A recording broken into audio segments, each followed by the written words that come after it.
changes, we have to find ways to speak to that world that catches them where they are, rather than try to hold on to a tradition that makes us feel comfortable, the tradition that helps us have a nice experience, an experience of spirituality, of God, which is very much a tradition. Is that kind of tradition often fills the imagination, fills the mind, makes the body feel better, but doesn't necessarily deepen the need for oneness, the transformation that sees us as one. And nowadays, in the modern world, not only one with one another, but one with Gaia, the planet, and then the universe. I mean, this is stuff they weren't thinking about back then. I mean, ecology was not their thing, but it's become the Hmm. thing now. So our Pope, for instance, is speaking about the new morality. The new morality is not about your little private picadillos. It's about taking care of the earth. He speaks very much about ecology, and he speaks very much about social justice in the world, being concerned about people who have next to nothing. And so, and Schachter is in all of this. So he, in the late 1950s, he begins to try to find a way to bring together the Hasidic way of seeing things. We get into some of that with the Kabbalah. And Kabbalah is Jewish mysticism. That's the contemplative. That's heart prayer, if you will. And the word Kabbalah means received, to receive something. When we practice a contemplative prayer, we are not trying to grab something. I mean, in my church, when you go to communion, you reach out and you take something. You take it on your tongue, take it in your hand. In contemplative, well, that's ritual, but in contemplative practice, you wait and receive. So we are very much, if you would, a Kabbalah people in our practice, because we're waiting to receive the energy, the power, the insight, the vision of God who dwells within us, but is either ignored, forgotten, or goes unnoticed as we pursue what Thomas Keating calls uh, programs for happiness. And the same thing, Zalman mentions those same things. We want power, control, fame, fortune, so on. So the Hasidic movement that began with the Baal Shem Tov, uh, it sees sparks of energy everywhere. Now, this is Meister Eckhart. Meister Eckhart spoke about the spark that is within us. And so it, it's deep. It doesn't have words, but it's an experience. And that spark is what is going to connect us one with another. And so the Hasidic, which began back in the 1700s in Eastern Europe, speaks about this. Meister Eckhart was several hundred years earlier in Western Europe. The Hasidic speaks about sparks of energy would exist anywhere. Now, how might this affect us in terms of our contemplative life and then our going around in the world? So this spark is the presence, capital P, the presence, the energy, the power, what we might call God. I call God. It's revealed in glimpses. That's what we mean by spark. You have a glimpse, a sudden notion, a sudden insight into something. And that's what helps you to connect with another rather than judge another. Okay, how might this work?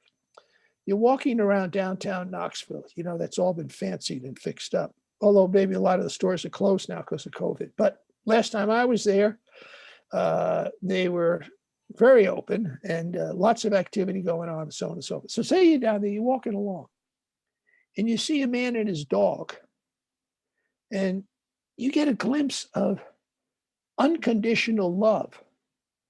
The dog for the man, for sure, and the man for the dog, because you've practiced a contemplative practice. You see in that scene, the man and his dog, unconditional love, which you've probably been experiencing. Now, someone else walks down right next to you. What do they see? disheveled bum, guy who won't work, doesn't work, God, probably a drunk, drug addict, filthy dog. Ugh, poor dog has to be with that guy. What a mess. Why does he have to be in my nice downtown Knoxville mall? Why don't the cops get rid of him? And so it's just pretty. I don't want to see that stuff. That's the difference right there. And it happens over and over again. When we see something very different than us, often what jumps in is judgment, separation, differences. And I'm usually better than, but sometimes no. Sometimes I make a judgment, say, oh, that person's much better than me. I'm a worthless human being. Because we're not in a contemplative practice, we don't realize unconditional love. Unconditional love lifts us up, lifts up the bar of self-acceptance, because God has raised the bar, says, I accept you just as you are. We grow from where we are, not where we imagine ourselves to be somehow. So that's what I think that's what you're supposed to have in the Hasidic way. But if you just close in on yourself and try to live in a closed community, everybody looks like you, and you have a lot of trouble dealing with people who, or just being with people who are not like you. And that's the kind of thing that could happen in Brooklyn, in this enclosed Hasidic community. But that was not the Baal Shem Tov.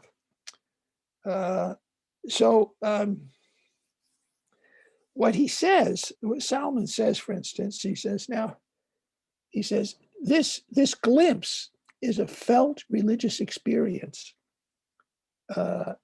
and that is deep enough that it changes your view. And you see something. In other words, you have an experience and it changes your view. Now, you could go to some traditional service which has a lot of words and a lot of rituals, and you'll have a religious experience. That's probably why people went, but it doesn't change them. They go out just the same way. They go out just as racist as when they walked in the door. They go out just as judgmental as they walked in the door. Nothing has changed. Matter of fact, they're probably upset if you took their parking place, or somebody took my parking place. As soon as I find out who it is, I'll let them know.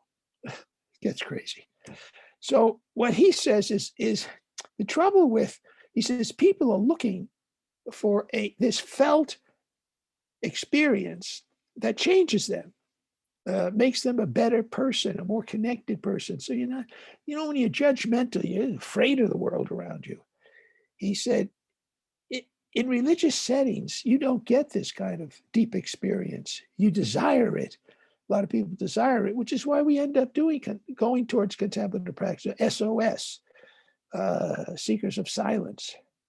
He felt that the ancient faiths that got sort of boxed into sameness, that is doing the same, they're different faiths, but within themselves, they tend to do the same things over and over and over. He says, what happens is you get over-verbalized and you get under-experienced. And that's why many people, no, I don't say all, but many people leave my tradition, the Roman Catholic Church, because they're under-experienced in the Sunday masses, but they're over-verbalized. Priests going on and on, talking forever about something that has got nothing to do with their lives, or they don't think it does. And this isn't, it doesn't touch me, which means, and Zalman comes up with, sees this. Each of us has what we call soul, or interior self, or true self, our deepest center, our heart center. Each of us has that, and it naturally, that is part of its very nature, is to be awakened. It wants to be awakened. And sometimes people go into organized religion to get awakened, and they don't get enough awakened. Or they get awakened for a while, but they want more depth, which is why people like Thomas Keating were trying to bring the contemplative practice to the modern world in words that the modern world can understand, because people wanted something deeper than their rituals and their what they would call what they could find. And I think throughout history, the great mystics have been doing that. They've always been trendsetters. John of the Cross, Carmelite for Ghislaine, and Teresa of Avila, and Teresa of Lisieux. They were people pushing the envelope, if you will, but because they were touching something of the depths of the soul, this heart center, people picked up on it. You know, some people can push the envelope and this goes no place. It's down the road. There's kind of singular in some ways, that they're not connecting. Their experience is not connecting with the hunger, the thirst, the desire. So there's a desire to be awakened that often goes sideways in our modern world to what Thomas Keating would call programs for happiness, which Zalman mentions. So a more contemplative life of silence, solitude, waiting upon God, not talking, not focusing on your thoughts. When you get into that, you allow at great energy what Zalman calls Godding, Godding. You can put that in chat if you would. Godding God's self. Just try to remember that. Godding God's self. That is, God's a verb. And God acts. So God's godding. But we get in the way when we try to just stay in our heads. So it allows God to express the godness that we have in ourselves. And we speak of God as one. In my tradition, God is one. That is one in India and China and France. God is one. It's just one God. But it's not a noun. It's the energy. It's one energy acting in various different ways on various different paths, because we are various different peoples and cultures. So I like to think of my sitting in silence and solitude up here in a half hour or 40 minutes of meditation as Godding God's. Okay, God, go do your thing in me so that I will be more the presence of you in the world for others to see by the way I act. So, in this contemplation, this allowing God to take us deeply into God's self as God gods, it's not something we can make happen. Zalman will say that. Contemplation is beyond one's control. But setting us up, making us available, is not beyond our control. And that's what the practice is. In the heart of the Kabbalah, I think I remember it's kind of a tree and all different branches and so on and so forth. Well, we have that in read Teresa of Avila, in the interior castle. She's got a lot of levels. And John of the Cross has them too. What they're trying to do, and Zalman is looking at his tradition, Kabbalah, Hasidic, he says, I see a graduation or going up or went in, however you want to look at it. It's a movement. And so contemplation's beyond our control. In the Kabbalah, it's the heart level of prayer. We know that, I know that in my tradition, it's being at our deepest center when we are most profoundly moved to be a selfish person, to becoming a selfless person, little by little by little. And what you'll find out, and this is something that I found out, by the way, because if the body gets involved, the body gets involved in all of this because we're one. We're not the heart center and then the body is separated from it. So you will feel, when we talk about the energy of God at work, you will feel a warming up of the extremities of your body, because that's the energy is being awakened. In my tradition, we call it the Holy Spirit.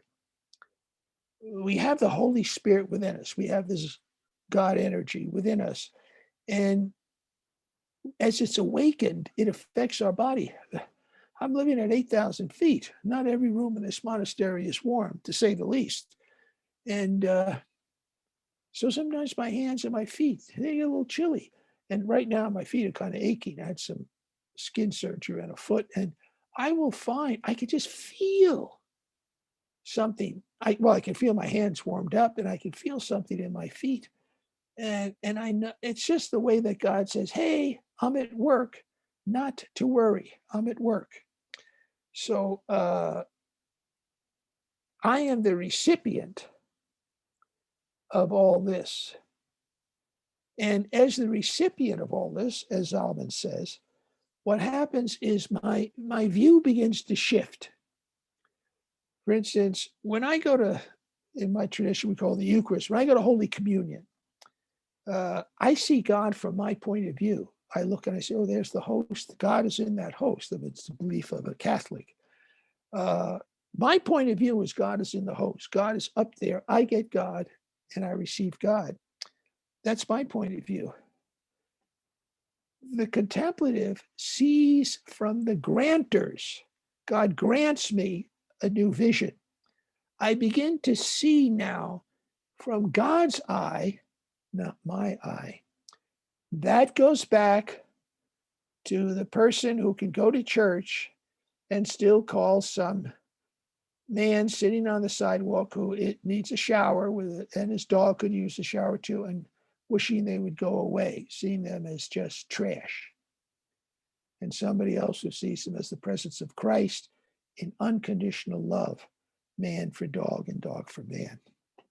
So when we lose self-focus in the sense of selfish focus, we get out of ourselves and we lose a self-centeredness. And you'll see it as the prayer begins to deepen, because what the people of the spiritual practice, the deep spiritual practice, would tell us, we have to begin to love the people around us.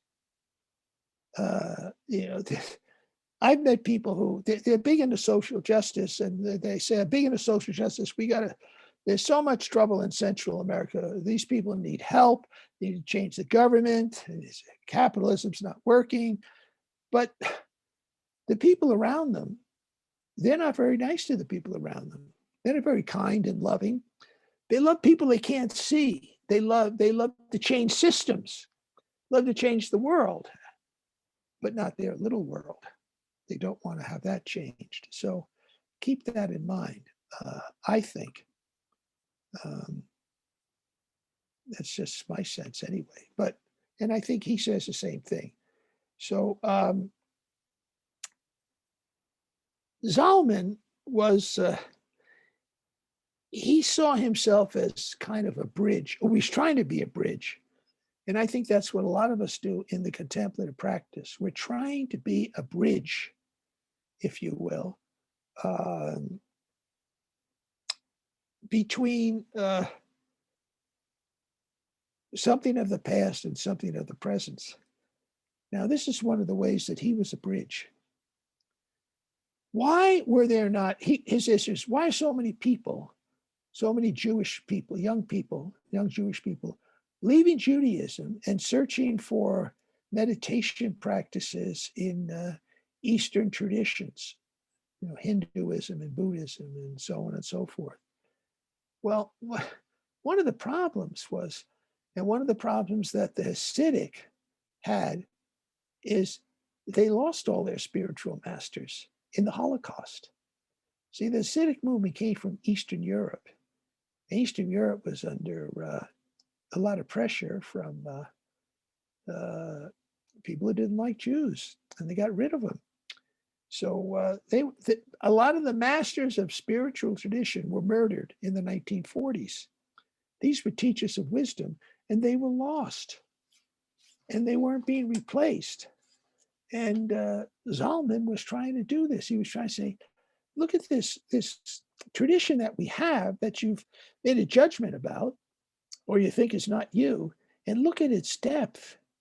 Well, they needed teachers. There are few coming around now.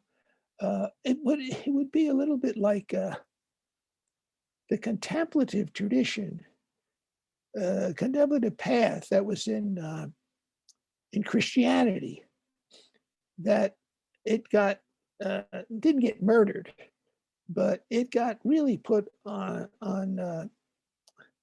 in the back room or the basement or the attic when we got into the Reformation. And even before that, it was drifting off, church triumphalism and so on and so forth.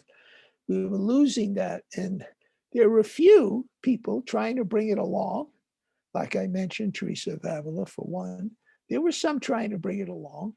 But it wasn't something that was part and parcel. It was sort of this thing, this minor something that some people got into, but not too many of us followed it. It was the same kind of thing until we got to, by the 20th century, most of the Catholics in the United States had no idea that this existed at all. For them, it was a public ritual, private verbal prayers, meditations. And that's what happened in my tradition after the Reformation. People were hungry for experience, but they didn't have the contemplative. And so what they did is, that's when all these devotional practices happened that I knew about when I was a kid. And that still some of the more traditional Catholic churches will keep proposing. This is a way to have our experience our religion, is these devotional, these pietistic practices, these novenas, and so on and so forth. And people were going to them because it was a good experience, but it wasn't changing them at the depth that it would be transforming union. That was its problem. But we didn't have contemplation. So I could talk to someone about the contemplative. She says, "Oh, Father, I'm fine. I got my novenas. I got my pious practices. I'm fine." You walk away because you don't walk away. I mean, you just accept it. I mean, acceptance is part of what we're supposed to be able to do in our tradition. So he fortunately, as he's trying to be a bridge builder, he has the support of people that he meets along the way. Howard Thurman is one, which I think I'm going to do. I think next month you meet alone, and maybe we'll do Howard Thurman after that. He runs into Howard Thurman, who is ordained minister, a Black man, grew up in Florida, which was pretty racist when he was there. He was born in 1899. But Howard Thurman was on to, we've got to find a way to speak to the modern world about this deep prayer. He wasn't even a Catholic. He wasn't a Catholic, but he had an experimental mind. He was able to be in his tradition, and yet he was able to broaden himself and look around and see what other ways could help to enlighten him, and how he might enlighten some other ways to bring us a little bit more together. So he was trying different kinds of meditations. I think he was at a university when teaching. When Zalman went to that university, I think it was Boston U. And what Howard Thurman is talking about, learning to adapt to a new generation. And he's coming out of Southern Baptist. So he's really an outlier in many ways. And I think this was what Thomas Keating was trying to do in the modern world, what Thomas Merton was trying to do in the modern world. We've got to adapt what we know, our tradition. I mean, you have to have a tradition. You got to come from someplace. There's nothing wrong with tradition, but it needs to be adapted to the modern world. How do we do that? This is what Howard Thurman was trying to do. And Zalman saw, oh, here's someone who's trying to do what I'm doing, and I can learn from this fellow. And so they would meet and talk and so on. So what Zalman was finding out is that some of the religious language we're using has had too long a shelf life, and it's just not working anymore. And we got to find some new ways of talking, which I think happens when you come up with God-godding. You're just trying to find phrases, words. You're trying to use language for the modern world. It's not the same language that was used 300 years ago. Returning to live the past is not going to help the present. You need the past to find out how we got where we are. And we say, what was the value that we have from the past? And how can we keep that value in the modern world? Requires change if we're going to continue to grow. Yes, I think people know this. So Zalman says, religion is just too many words. It's too much centered in the mind and not in the heart. I think we pretty much get that, but a lot of people don't get that. So, I mean, you can go to some of these services that have 1,000 people in them, and the minister's, he's a charismatic figure, but he talks 45 minutes, and it's too many words if you're going to become a contemplative and transforming union. So Zalman even feels like some of us, what happens is we pursue this prayer of the heart, or the heart journey, or the interior life in art, culture, things like that, intellectual pursuits of some sort, reading more. And he says that's really too shallow. We're all going to die. We're all going to die having not read some really good books. And we're all going to die having not seen some really good art. He says, it's not that it's bad. He said, but if that's the level you're going to stay at, it's not going to work. That a true artist needs to have a heart connection. I'll use this in terms of ballet. Right? I like ballet. And, if you were to, you might talk to some ballet dancer, really good dancer, and you just sense, oh, this person, their whole physical movement somehow is in touch with something within them. It's the great ones are that way. They have an interior life. However they do it, they have an interior life, because that's what helps their heart energy express itself in their body. You can just tell the difference between someone who's doing ballet steps and someone who is dancing from their heart. Just as you can tell someone who's talking about Jesus Christ and someone who is Christ's presence in front of you, you can just tell. So he says, you've got to go deeper than artistic pursuits alone. And it's probably why some people will look at a piece of art and see one thing because they're at a heart depth, and another person would say, that makes no sense to me. And of course it makes no sense to them because they're all in their head. So he says that loneliness, isn't that a big thing in our culture? Loneliness. He said loneliness, it has a positive aspect because it reveals a longing to be filled with this godding God self. We long to be filled with that. It's built in. That's what the contemplative believes. This Holy Spirit, I call it, it's built in. And whatever words you use, it's there. And you long to get in touch with it because that's natural. You just get sidetracked into other worldly things that never fill you up. There's never enough.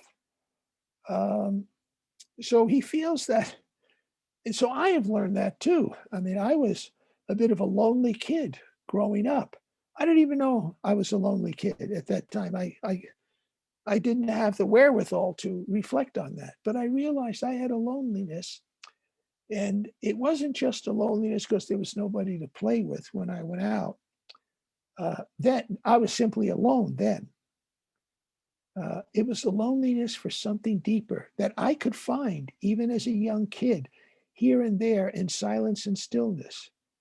Although I just would sit alone by myself, maybe in a pew in an empty church or something, and I didn't feel alone anymore. But it took me years to reflect back on that. But so don't get all crazed. I'm lonely. I need a man. I need a woman. I need a job. I need this. I need a dog. Whatever. You can get all those things maybe, but there's still no person, place, or thing can fill that place. We believe as contemplatives, and so does Zalman. So we can do something like Lectio. I mean, prayer's a necessity for us. It's not optional. And deep prayer, it's not optional. It's our very sanity requires it. Our spiritual survival requires it. And we might even say on a grander scale that the earth that is peopled by us, the earth requires us to be more contemplative so that we won't destroy ourselves going sideways to try and fill that loneliness. So you can have a prayer. You can have a prayer like Lectio. You do that, I think, in many of your group practices. So SOS may do that too. So Lectio, you would think of Ignatius of Loyola in the 1500s. He was big. What the heck? What Lectio? So we're reading some spiritual, reading scripture, and we read it a couple of times and reflect on it. And sometimes it gives us an emotional buzz. And this can lead us to action. And this can lead us to behavioral change for the moment. That's what meditatio can do. We say, I'm going to do something about this right now. And tomorrow, you're not. It passed.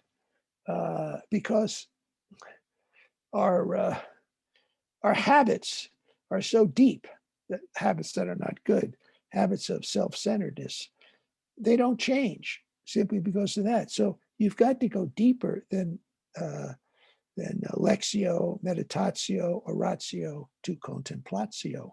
So you Lectio people realize that that fourth step is the one that's going to give you the transforming union, the spark that you'll touch that will begin to change you from within so that it permeates everything that you do.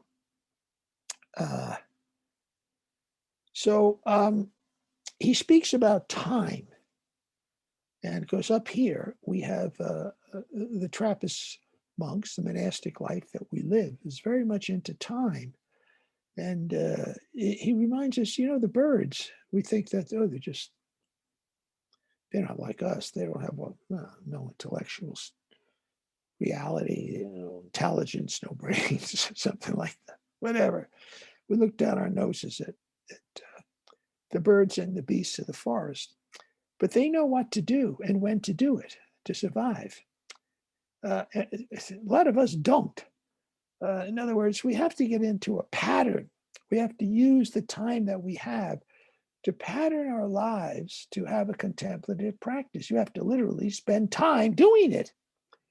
And so we at the monastery, we try to sort of, you can't make someone sit in the stillness and silence. You can't force them, but you hope that because they became a Trappist monk, it's something they want to do.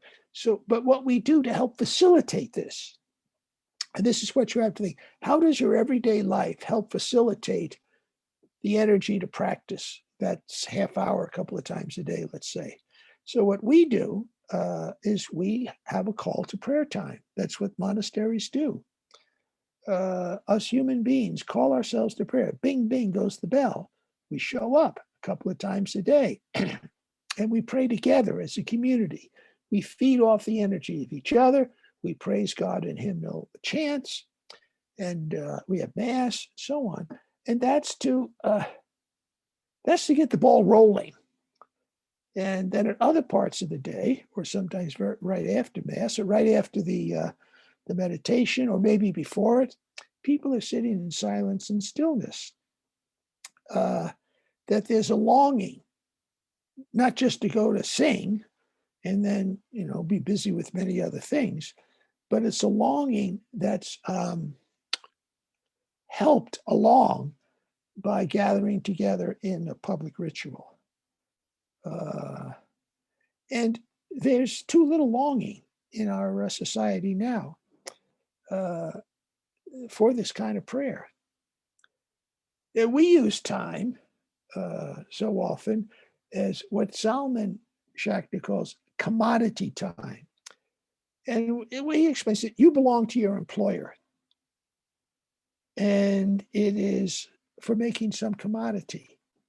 It may be not a physical thing you're making, but you're trying to expand something. And when you're doing that kind of work, you belong to someone else. If you work for someone else, even if you're self-employed, it's to make something. But it's not to renew yourself. So you need something besides commodity time. You need what he calls organic time, what I would call is contemplative practice time. That's when you recharge yourself. And that's what I think we're trying to do in the silence and stillness. You think, well, it's all about this. So I love everybody. You got to recharge yourself, or else you're just not going to be available for or to anybody else. It's as if our heart is I got a spiritual battery in it, and it needs to be recharged. And I know I have to do that a couple of times a day, and if I don't, I notice it.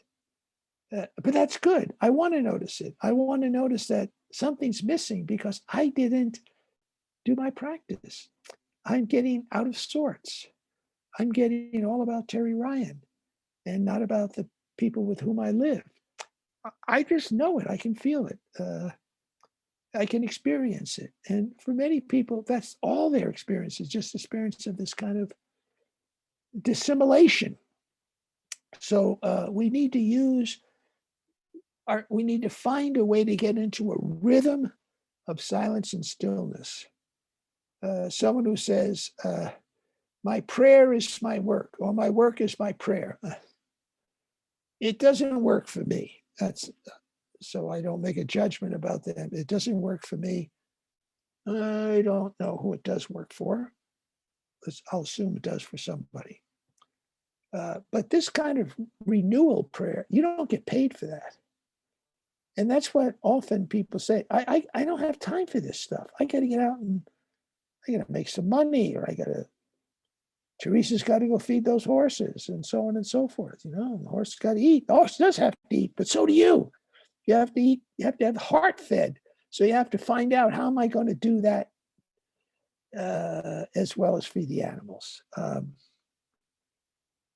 So you don't get paid by God. You get paid in some way by God, but it's not going to pay the bills. And it's not going to feed the horses. But that spark, that I spoke about earlier in the presentation, that spark is never bound by restrictions of time and space. It can come up anytime. But it's maybe more like, in other words, if you don't have any contemplative practice, you can still have that spark, and that might be God saying, "Ooh, Terry, I'd like to have you exclusively for me each day for a little bit of time." You never know. So what I'm looking for, and Zalman talks about this, is he calls it purposeful silence, something that transcends the everyday quiet. Quiet is not necessarily purposeful. Quiet just means there's no particular noise around. Purposeful silence can have some noise around, but it's an interior silence and it's for a purpose. So I don't need absolute silence. Although I tell you, at the monastery, the silence here is so deep. There's no traffic, there's no street lights, there's no talking, there's no TV, there's no radio. So was it just the presidential election? No, okay. So what we want is not a quiet that has no purpose. except maybe to an escape or something. I don't know. Maybe to go to sleep. He calls about purposeful silence. There's a reason you are trying to get silent and still within, which means, I think I said recently, you want to let go of thoughts and you want to close the mouth. And let go of thoughts that are talking, even though your mouth is closed. You want to let go of that stuff. You don't try to get rid of it. You just don't pay attention to it. So he gets into the social justice angle, and everybody gets into that when they get into the contemplative practice, because it is transforming union. But it's not just about, what I like about him is he doesn't talk about fixing some country 800 miles away. He talks about what you do every day, and he speaks about kosher food. He's Jewish. And they have rules and regulations about what to eat, not to eat. He's going to expand on it. He says, is it kosher to eat foods produced by ill-treated, underpaid, exploited migrant workers?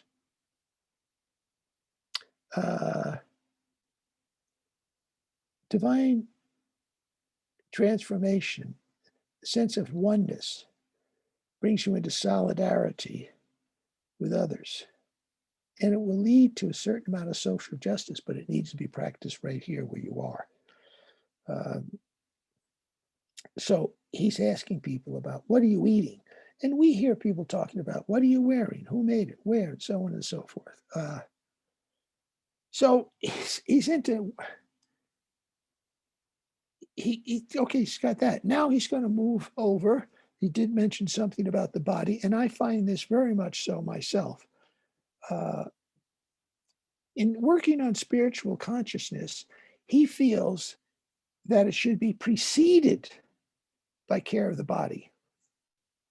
So some people say, I try to sit down and do this contemplative practice, Father, and I don't know, I just couldn't get anywhere. And I'll ask them what they were doing just before that. That's body oriented. Well, I just ate a whole lot of sugar. Or I haven't eaten anything, I'm starving. Or in other words, they're not taking care of their body enough so that it will be part and parcel.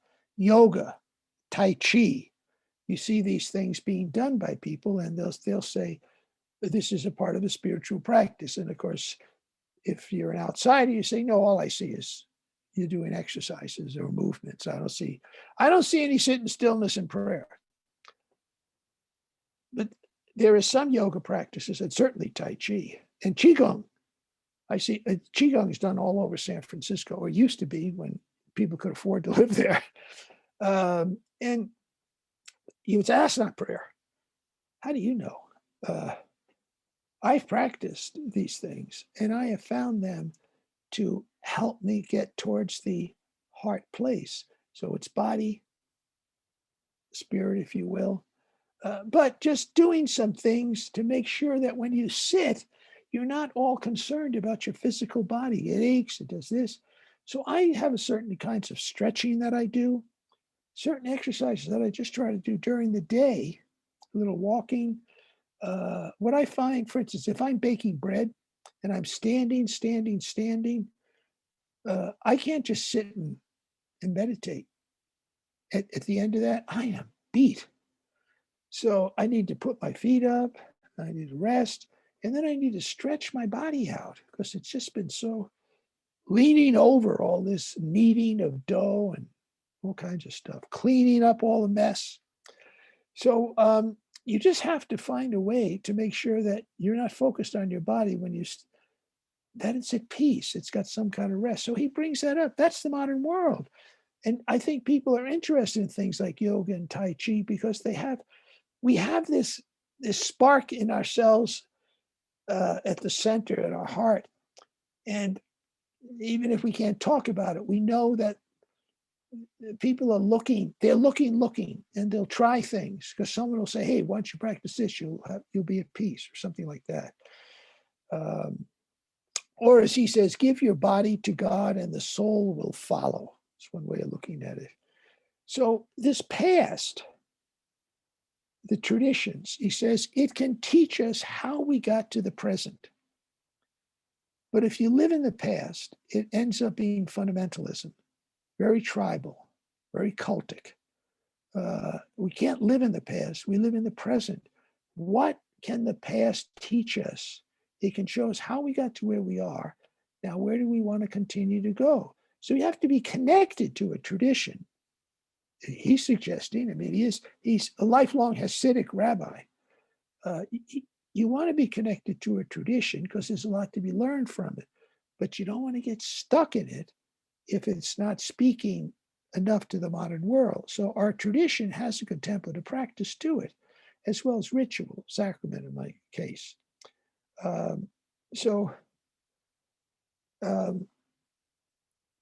To be alive, I just got a couple more minutes here. To be alive, he says, is to change. Well, that seems pretty obvious. If you look at your physical body, if you're still living, you're changing. And to be alive spiritually means you're growing. There's never, I say, okay, I am experiencing oneness with God now. There's depths to that. It's never complete enough. So it's a lifelong process. So to be alive is to change. So balance our traditions with whatever the needs are of the present. And that's what you're trying to do in SOS, I think. Spirit in Knoxville, Seekers of Silence, you're trying to do that. I mean, when you look at our scriptures in the Bible, Moses and the people on there 40 years, God used to be a bull, a gold bull at Sinai. But the people, they changed over a period of time. They got into one God. They weren't polytheists, and they got into a God that wasn't a bull, the God that was beyond any image you could make. They got more into the contemplative tradition. So you have to be willing to, as he might say, move out of the nest a little bit. Or as he says, why you wait around for someone to tell you it's okay to do something? So if you belong to a particular tradition and you use their building, their church or whatever for speakers, and one of the leaders of that church comes along and says, no, you can't have that speaker. Well, so I guess we don't have the speaker. No, maybe you have the speaker. You go to another church that accepts that.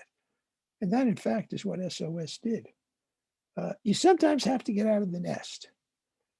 You just sometimes have to do it, and you don't know if it's the right thing or the wrong thing. But you can learn from it. You don't necessarily learn doing the same old, or listening to someone else who is steeped in sameness with the past.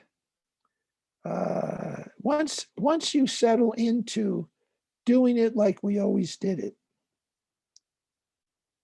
you're not cutting edge anymore. And I think that you want to be a group that's not trying to hang on to the past, but is trying to move on. I mean, Contemplative Outreach was founded by Thomas Keady. He's dead. And we got to hold on to what we had. You'll be dead. You've got to be willing to continue to adjust.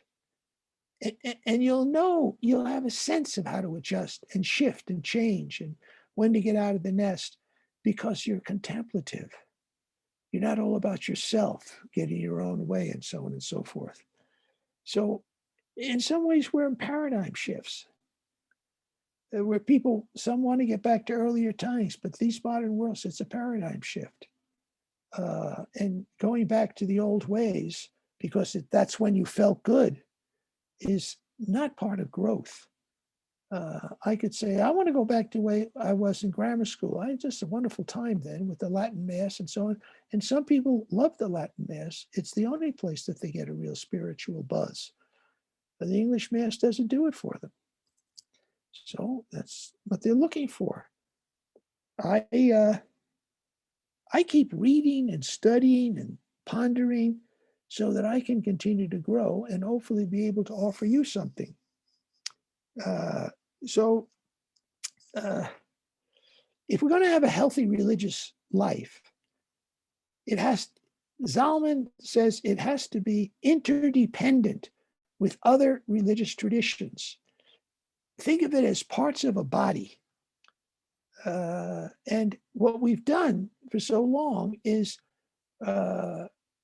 we've kind of made ourselves correct, whoever we are, and everybody else wrong. I mean, that's how we did it. We can't go on like that anymore. You can't be living like that. So I'll end with this, I think, is one of the things the Jewish tradition gave us, gave other religions, is a lot of home-based rituals. For many of us, we don't have any home-based rituals. We go to our churches for rituals. They gave us home-based rituals. You don't run off to the synagogue to have a Passover meal. You have it at home. But in my tradition, you can't give yourself permission to do Eucharist in your house. You got to go to a church for Eucharist because that's the tradition, and so on and so forth. And, it's the way it is. But that's Zalman is saying we got a lot of things we got from Judaism that are valuable for us. Can you come up with home traditions that feed your rituals, that feed your spiritual growth? It is it is 12 o'clock, Father. So we'll stop. We'll stop with this. Okay. I knew that's what you wanted to do. I'm sorry to interrupt, but and while we're taking a break, I'm going to put up. Hopefully, see if I can do it. Hopefully, everybody can see that. Can you see that, Father? You're muted. I can't hear you. I see it, but it's wrong. What's wrong? Well, what's wrong is the zip code. It's 81654, not 764. 654. 81654. I'm so sorry. Well, Teresa thought I was born in Brooklyn. Nobody's perfect. So it's I will pull that down, change it, and put it back up while we're taking the break here. Okay, very good. I just got to, before I let you go, hold on for a minute, because my mind will go blank here. 81654? Exactly. Oh. Yeah, like you say, that's probably the Brooklyn zip code, and we want the Bronx. Okay. All right. So we'll take a break for how long, sir? Up to you. How long do your people need? 10 minutes? I think we usually do about 10 minutes. Okay. You clock it. I'm going to go downstairs and turn on the oven or something like that. So just tell me when 10 minutes. I mean, I'll be sitting here, mute. You just say 10 minutes are up. Okay. All right. I'll let you know. I'll let you know.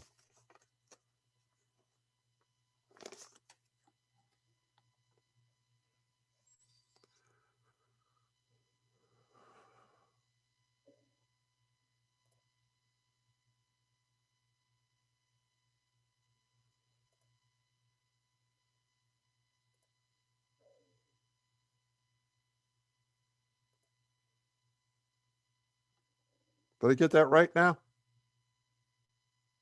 Father, is that right? You're muted. Yes, it is right. Okay, good. Thank you. I'll be back about 10 minutes.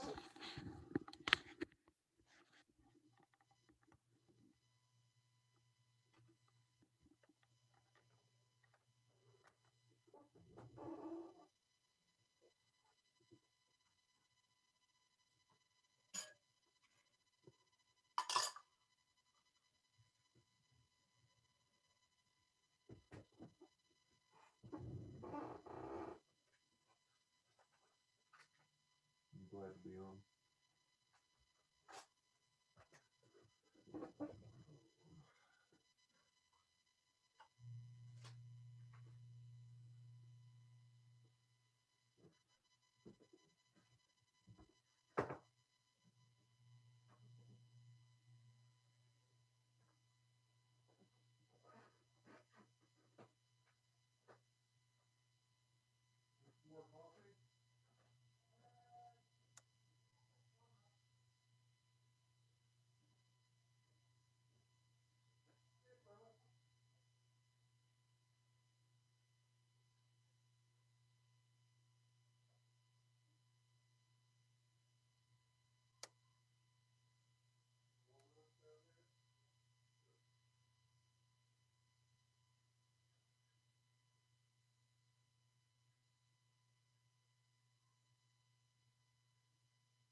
Well, I'm back. We're waiting for Father Terry.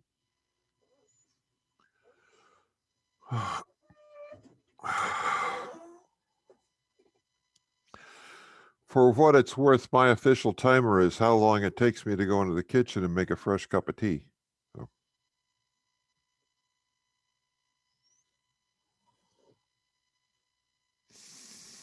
And I'll just remind everybody the information about donations to Father Ryan. I've got those up. I shared that screen. Apologize for the quality of those share screens. I'm just getting used to the screen sharing business, and hopefully as time goes by, they'll look a little bit better. But I see Father Ryan walking around there in the background.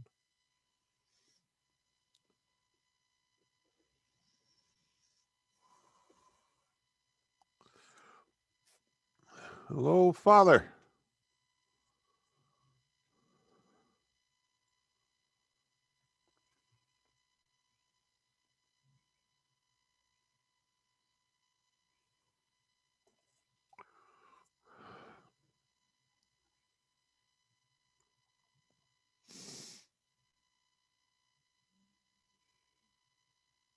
You're muted, Father. I don't know if you're trying to talk or not.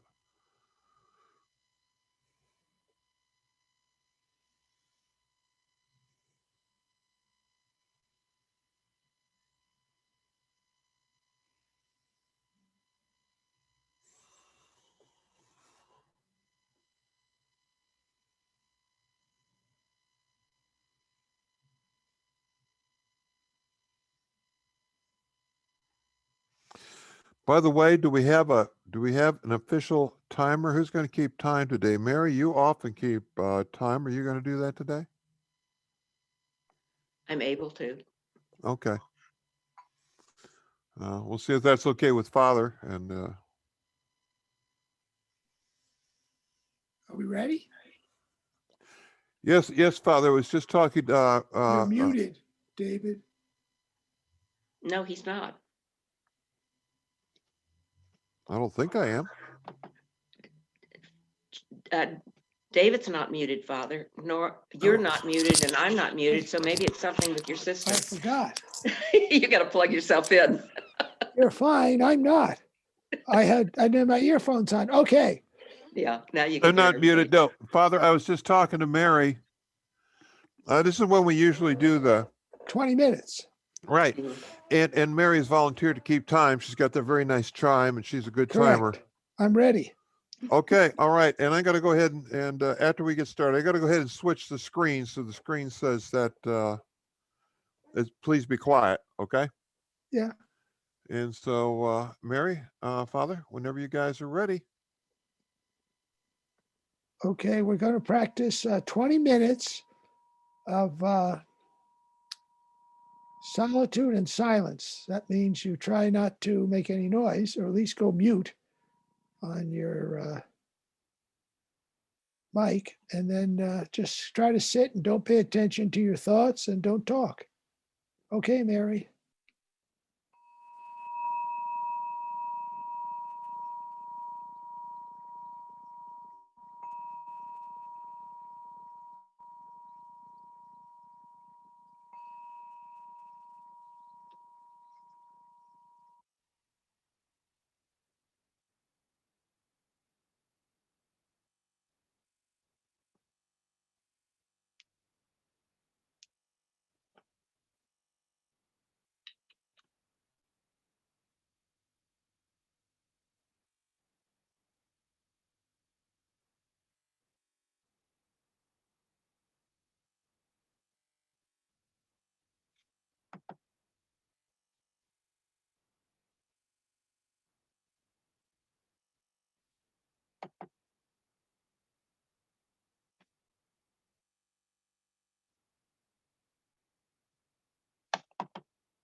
Okay.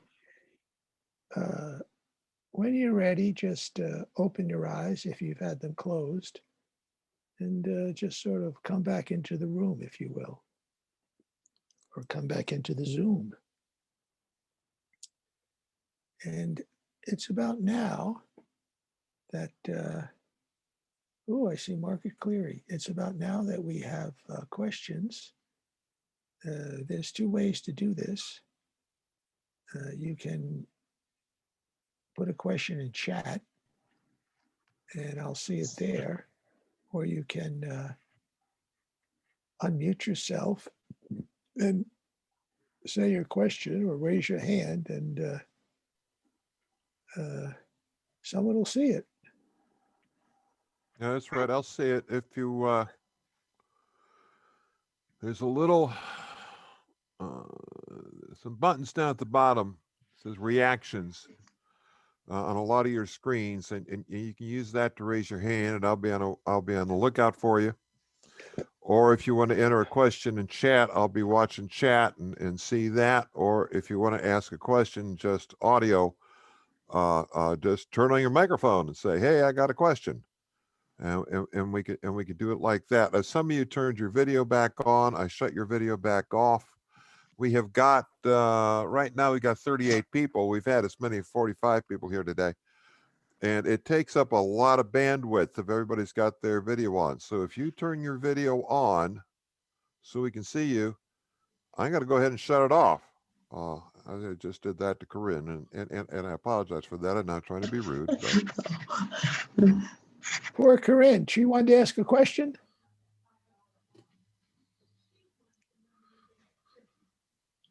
Turn on your microphone.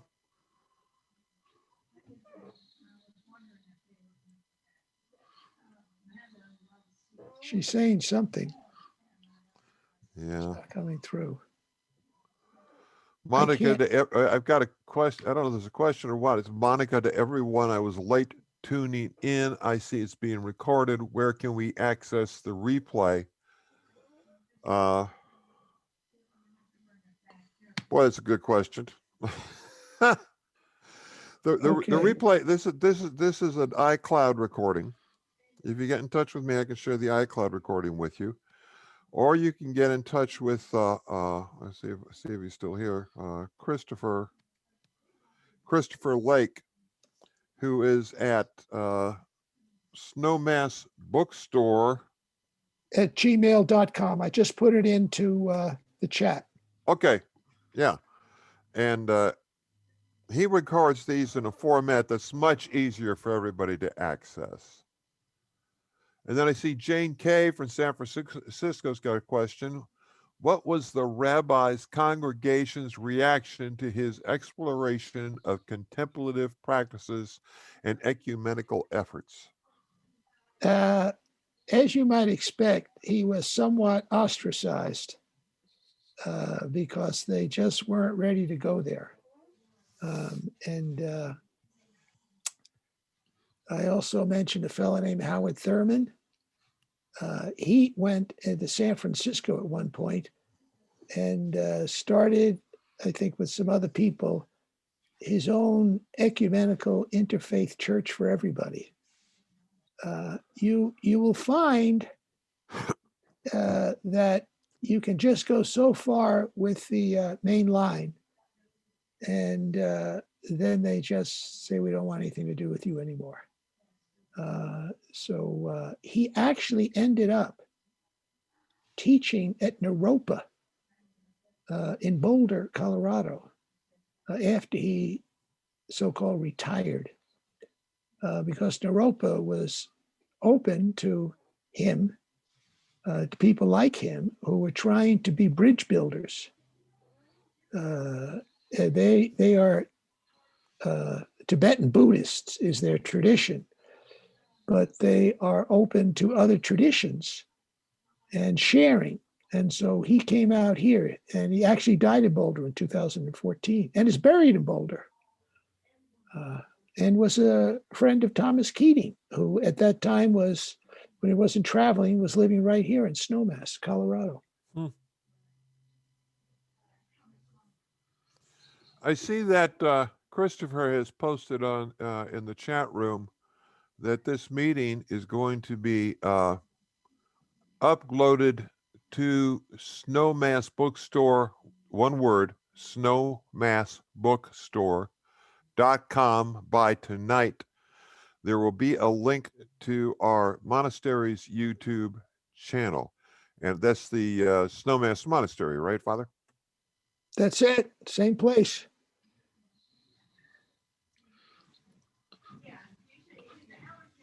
Father Terry, Yes. do you know or have heard of a Barbara Holmes? Yes, I have, as a matter of fact. Okay. I guess she's well versed in Black spirituality. I think she taught at Richard Rohr's living school at one time. I think she's dead. Yes, I believe she is. Yeah, she also was a teacher. Well, Howard Thurman's dead too. Yeah. But yeah, they're trying to connect that there is such a thing. I think she was very much into music, if I recall. But I was wondering, if you could do maybe a session on her, if you knew enough about her, knew. Yeah. Richard Rohr said he learned a lot on silence and stuff from her. Well,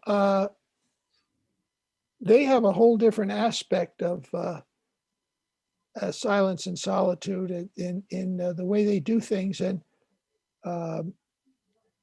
they are getting in touch, as she would explain it. They are trying to get in touch with that heart center, but they do it with bodily movement and kind of chant. And someone from the outside would look at that and says, "Oh, they're holy rollers," or yeah, I don't know. They says, trying to figure out what's going on. But she says, no, this is part of the Black tradition of trying to deepen our prayer and song as well. But it's a lot of phrases over and over.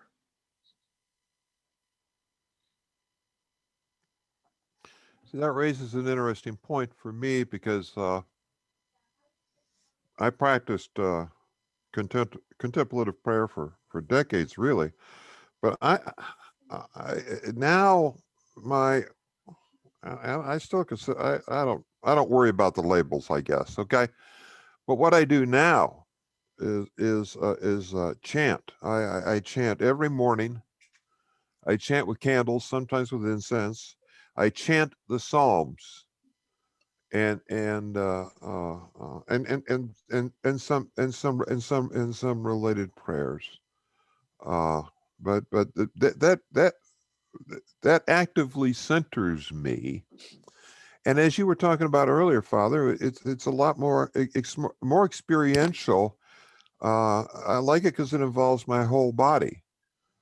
Which makes me think of back when I was a runner. I used to be a long distance runner. And that's really, as I got into long distance running, is also when I started to depart from centering prayer per se, because my running was, you go out there and run for a couple hours. And that for me was a contemplative practice. Mm-hmm. Okay. Father Terry, yes. Are you familiar with theological reflections? Is in a book?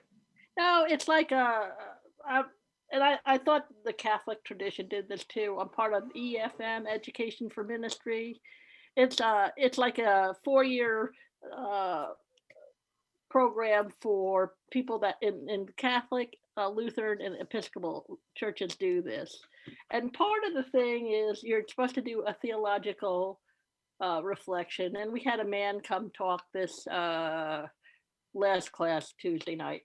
And he was, I guess my issue was with him was that he was trying to put us back into, and maybe this is not appropriate, but back into Sunday school, that we should not use our imagination with things, but just be very, I don't know, too conscious of what we are doing all the time. You know what I mean? I don't know what I'm asking. I'm sorry.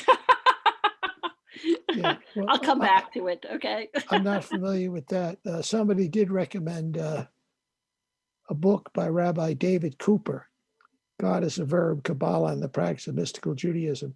I think what you kind of see as you begin to read these things, you're going to see commonalities, connections, or the same ideas proposed by different people, maybe in a different way that opens it up to you. So some books are clearer to some people than to other people. Somebody asked about the Catholic tradition. We had the Seder meal at home. I remember that. And that's when you have the Seder meal. You have it at home.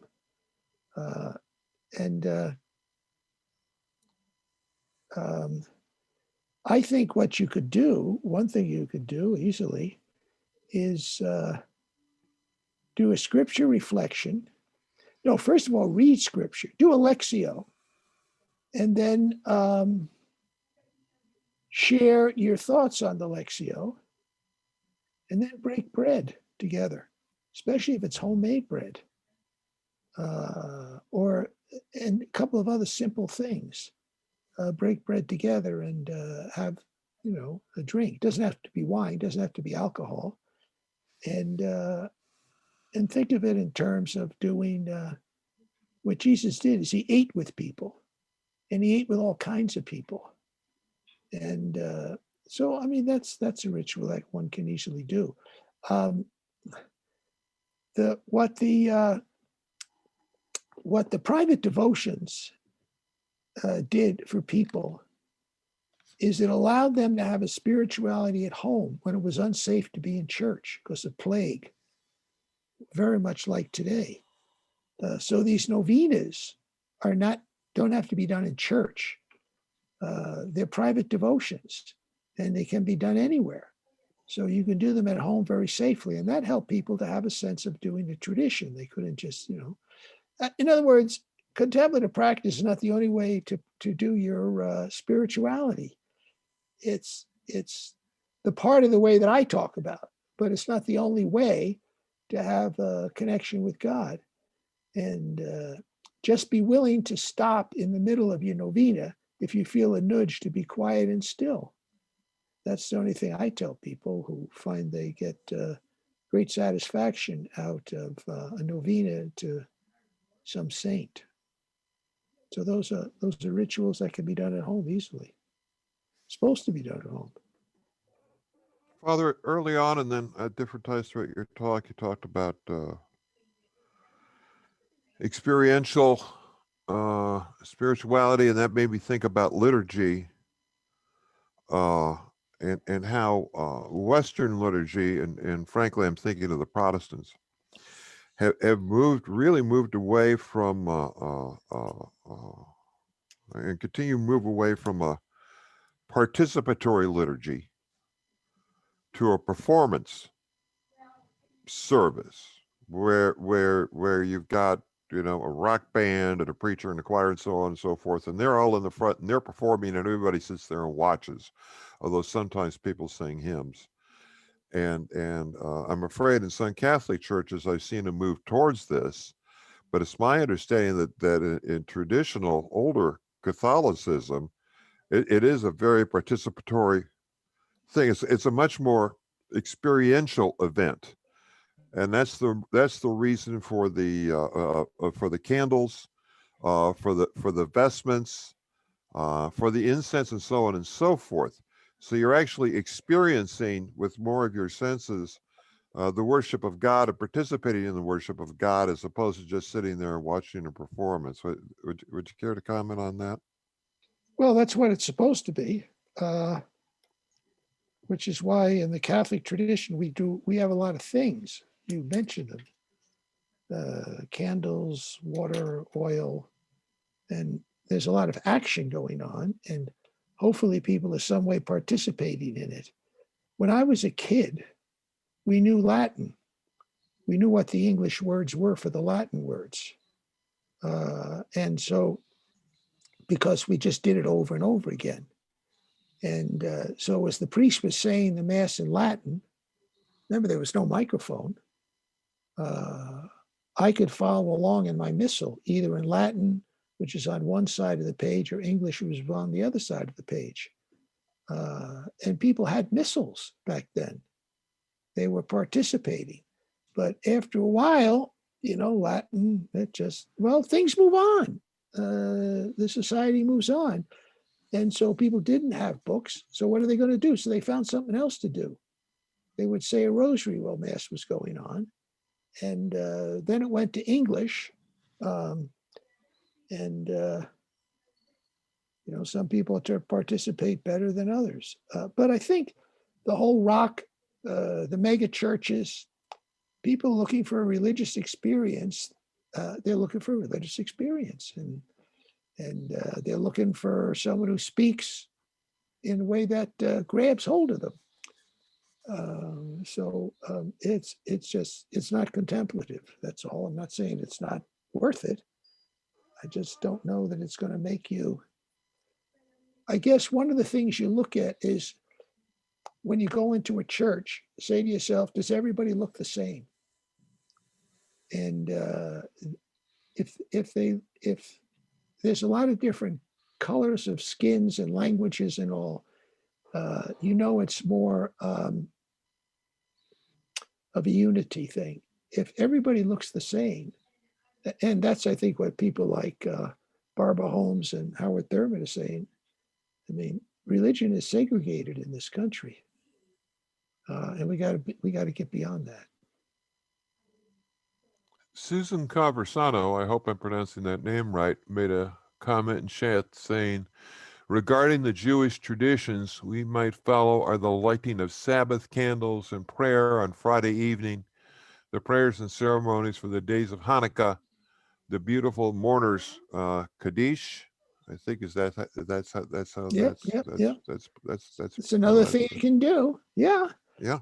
There are traditions that have been around for quite some time, and you can do it. And there are people who would say they're not particularly Orthodox Jews, but they would do that at home. Somehow we got involved in if it's not being done in a church. I have to go to church to get my fix, and the Jews aren't like that. We also, in my house, we have a couple of prayer corners. We've got one that's a Mary prayer corner. It's an old ice box, and it is just full of icons of Mary and rosaries and so on and so forth, which reverence every time we walk by. And then another prayer corner, which is for active prayer, and it has an icon of Mary, an icon of Jesus, and a cross, and a candle, and an incense burner, and that's a place to pray.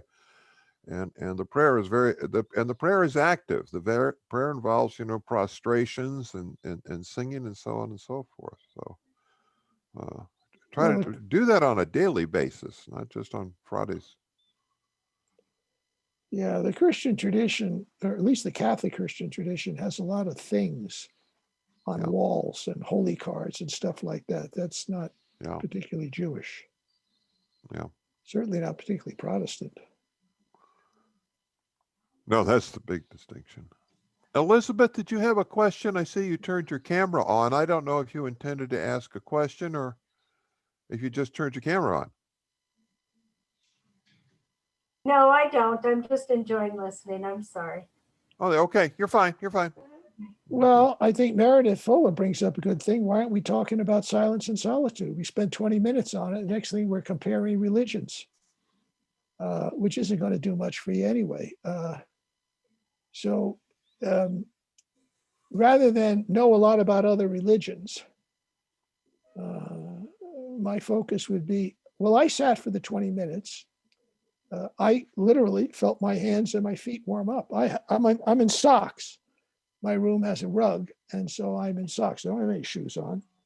But I had just gone downstairs, and that whole floor is hard, no rugs, and really beats up your feet, and it's cold, long corridors. And so when I got back to my room and we sat, I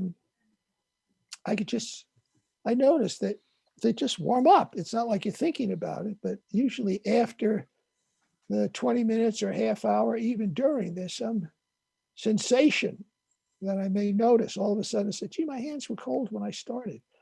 And that to me is just another example of, I call it the Holy Spirit, the power of the Holy Spirit, just energizing your whole body. And some people say, well, I fall asleep.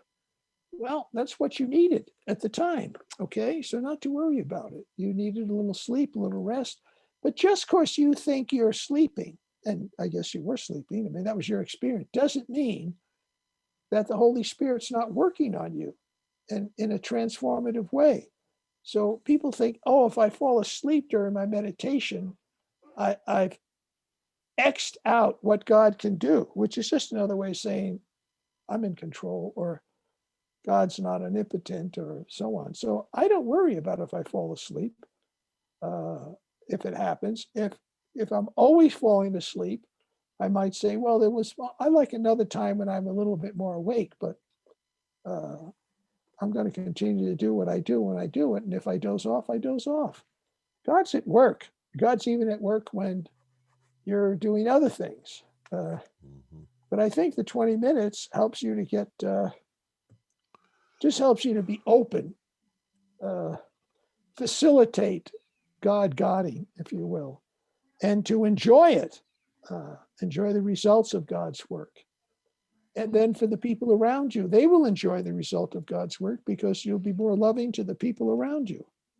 And if you say, well, I don't have any people around me. Well, when there are people around you, if you grocery shop, go to a doctor's, so on and so forth, you just are a certain way with people, and they'll pick up on that. I once saw Father Keating give a talk in Chattanooga, Tennessee, and during the question and answer session, somebody asked him, they said, well, you know, my problem is when I try to do centering prayer, I fall asleep. And Father Keating, being Father Keating, responded, well, I guess God wants you to sleep. Full stop. That's what you were talking about, but I just really, I always enjoyed listening to him and hearing him answer questions, because he would give these short answers that would really get right to the point. You know? I would like to chime in on the feeling of meditation with this 20 minutes with this group.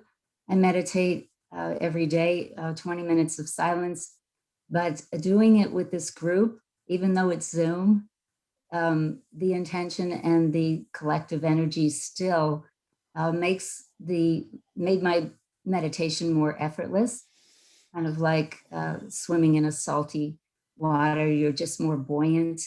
I felt that from our group this morning, and I just wanted to thank everyone who meditated this morning for helping to lift me up.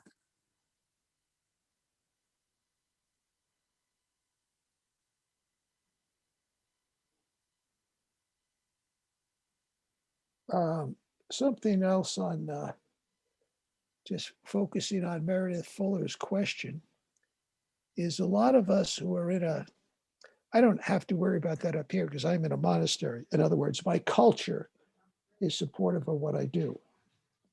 But a lot of people who are into deep meditation find it somewhat antagonistic to organized religion in their own personal lives. And that may be why we got off onto the politics of it after our 20 minutes is, some people are a little edgy about organized religion because it doesn't seem to be very supportive of what they think is important. And I think what's important, and one of the things that will come around with the deeper silence in your life as you develop it, is you let your organized religion be. It is what it is. It's satisfying a bunch of people. And you just practice what you practice. And maybe somebody along the way will ask you about what you're doing because of your manner or whatever, or you'll mention it sometime. So Zalman, as a as a kind of a spiritual leader, he was critiquing his Judaism, and I guess critiquing other religions for being kind of, I don't know, too staid, too backward, too stuck in the past, whatever he saw it as. But you don't want to make that, you don't want to say, I'm going to be contemplative because I'm angry. That's something it's not going to work. You've got to be attracted to it. And you've got to just let things be. And you even become loving to people who don't, not only don't do what you do, but maybe don't even respect what you do. Or so you just got to let it go. I mean, Thomas Keating had people that didn't much care for him. Richard Rohr can't even speak in some dioceses. They won't even let him in.